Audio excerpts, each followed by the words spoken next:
இயேசு கிறிஸ்துவில் எனக்கு பிரியமான சகோதர சகோதரிகளே, இன்றைக்கு நாம் தாய் திருச்சபையோடு இணைந்து பெரிய வியாழன் நிகழ்வை சிறப்பித்துக் கொண்டிருக்கின்றோம்.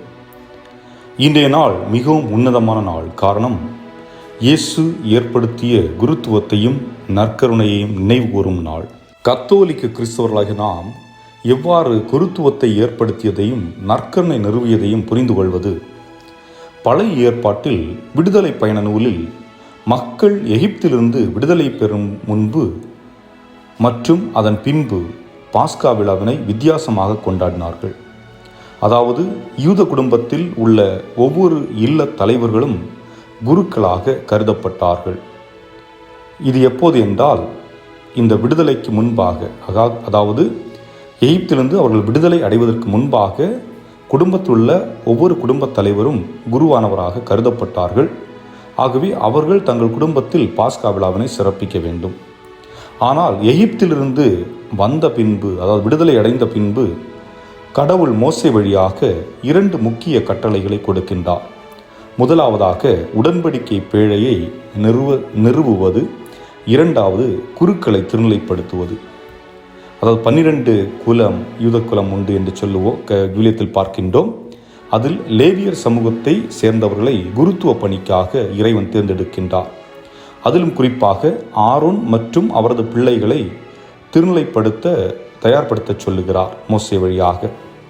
ஆக குருக்களாக இருப்பதற்கு 2 அடையாளங்கள் கொடுக்கப்படுகின்றன. முதலாவது, திருநிலைப்படுத்தப்பட வேண்டியவர்கள் தங்களது கால்களையும் கைகளையும் கழுவ வேண்டும். இரண்டாவது, எவர் ஒருவர் குருவாக திருநிலைப்படுத்தப்படுகிறாரோ அவர் லேவியர் சமூகத்தை சேர்ந்தவர். அவர்களுக்கென்று அவர்கள் எதையும் சொந்தமாக வைத்து கொள்ளக்கூடாது. நிலத்தில் பங்கு இல்லை, அவர்களுக்கு சொத்தும் இல்லை. ஆனால் அதே நேரத்திலே அவர்களுக்கு உரிமை என்பது இறைவன் மீது மட்டும்தான். ஆக இறைவன் அவர்களுடைய தேவைகளை முழுமையாக கவனித்துக் கொள்வார். ஆக இறைவனுடைய நேரடி பராமரிப்பில் இருக்கக்கூடியவர்கள் குருக்களாக தேர்ந்தெடுக்கப்படுகின்றார்கள். இந்த நிலையை எவ்வாறு இன்றைய நற்செய்தி வாசகம் மூலம் புரிந்து கொள்வது? இன்றைய நற்செய்தி இயேசுவின் பாதம் கழுவும் சடங்கை பற்றி பேசுகின்றது. இதில் வரக்கூடிய வார்த்தைகளில் மறையுண்மை பொதிந்திருக்கிறது. அதை கண்டுணர முற்படுவோம். இயேசு பந்தியில் அமர்ந்திருக்கின்றார், அதாவது விண்ணகத்தில் வீற்றிருக்கின்றார். தன் மேலுடைய கழற்றி வைத்துவிட்டு, அதாவது தனது தெய்வீக தன்மையை, கடவுளின் தன்மையை கழற்றி வைத்துவிட்டு ஒரு துண்டை எடுத்து இடுப்பில் கட்டி கொள்ளுகிறார். அதாவது தன்னை அடிமையின் நிலையிலிருந்து தாழ்த்தி கொள்ளுகிறார். அடிமையை விட அடிமையாக தன்னை தாழ்த்தி கொள்ளுகின்றார். பின்னர் ஒரு குவளையில் தண்ணீர் எடுத்து சீடர்களுடைய கால்களை கழுவுகிறார். தண்ணீர் என்பது திருமுழுக்கின் அடையாளம். நாம் கடவுளின் பிள்ளைகளாக பிறந்த அடையாளம், மீட்பின் அடையாளம், விடுதலையின் அடையாளம். பழைய ஏற்பாட்டிலும் பார்வோன் அரசன் பிடியில் இருந்த மக்கள் தப்பி வருகின்றார்கள். கடலை மோசே தன் கோலால் அடித்து 2ஆக பிளக்கின்றார். மக்கள் அந்த கடலை கடந்தபோது விடுதலை பெற்றார்கள். ஆக தண்ணீர் என்பது விடுதலையின் அடையாளமாக தென்படுகிறது. அந்த தண்ணீரை கொண்டு இயேசு சீடர்களின் பாதங்களை கழுவுகிறார், துடைக்கிறார்.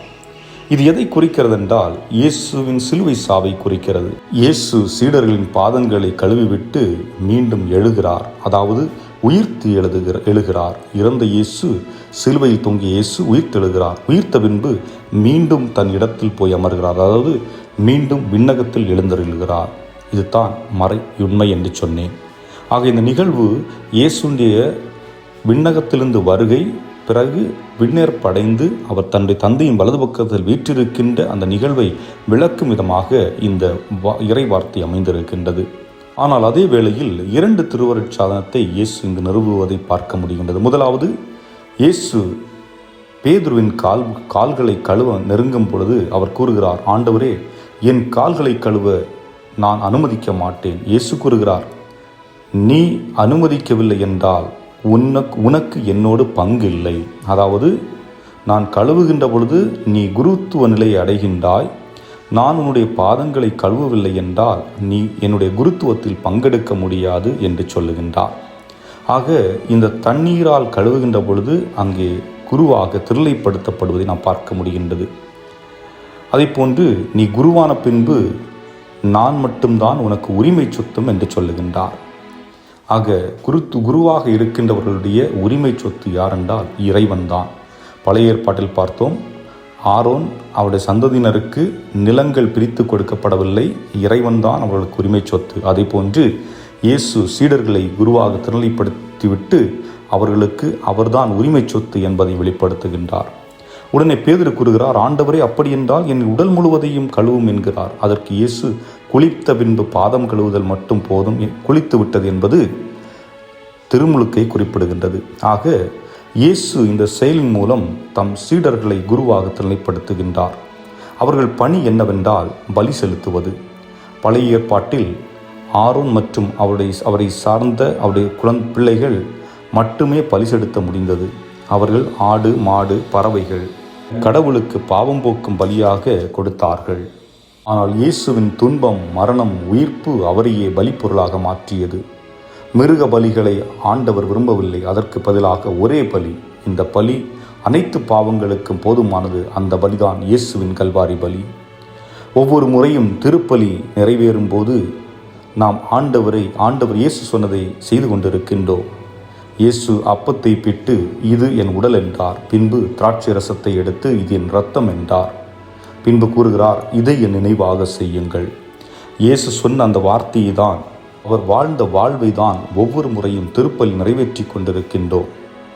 நாம் இந்த குருத்துவத்தை, இயேசுவால் ஏற்படுத்தப்பட்ட நற்கருணையை எப்படி பார்க்கின்றோம்?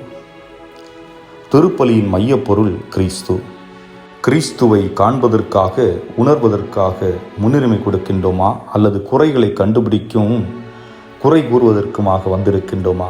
ஆழ்ந்த நம்பிக்கையோடு வந்திருக்கின்றோமா, அல்லது கடமைக்காக இங்கே பங்கெடுத்து கொண்டிருக்கின்றோமா என்று சிந்தித்து பார்ப்போம். இந்த நாளில் அனைத்து குருக்களுக்காகவும் மன்றாடுவோம். திருப்பலி என்பது மனிதன் ஏற்படுத்தியது அல்ல, மாறாக இயேசு ஏற்படுத்தி நம்மிடம் தொடர்ந்து செய்ய சொன்ன ஒரு ஆழமான நம்பிக்கையின் அடையாளம். இதை நாம் உணர்ந்து வாழ்வோம். அந்த நம்பிக்கையை மற்றவர்களுடைய உள்ளத்திலும் விதைப்போம். இறைவன் உங்களை ஆசீர்வதிப்பாராக. ஆமென்.